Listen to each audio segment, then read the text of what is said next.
Welcome to our channel. Today we how to subscribe to Discord for mobile test run alerts, quick tutorial step by step clearly. Open the Discord app on your mobile device. If you haven't already, log into your account. Navigate to the server that you want to receive test run alerts from. Once you're in the server, locate the channel dedicated to test run alerts. Tap on the channel name to open it. Look for the notification bell icon at the top of the channel. Tap the bell icon to adjust your notification settings. Select all notifications to ensure you get alerts for every test run. If the server uses roles for alerts, find the roles section. Check if there is a specific role for test run alerts. If needed, tap on the role to join it. Return to the server main page. Open your user settings by tapping on your profile picture in the bottom right corner. Scroll down and select Notifications.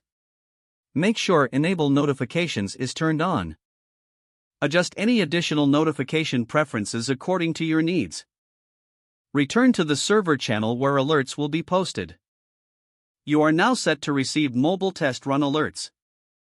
If the page does not load, refresh the browser or try again in a private or incognito window. Make sure you are using the correct email address, then retype it carefully to avoid small typos.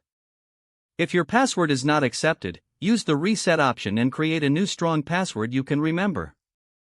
Check your spam folder for verification or security emails, then complete any requested confirmation steps. Enable two-factor authentication if available to improve account security and reduce unauthorized access risk. After signing in, review your profile details so your contact information and settings are accurate and current. If you see an error message, note it down and try again after restarting your device and internet connection. Log out when you finish, especially on shared devices, to keep your account and payment information secure. If the page does not load, refresh the browser or try again in a private or incognito window. Make sure you are using the correct email address, then retype it carefully to avoid small typos. If your password is not accepted, use the reset option and create a new strong password you can remember.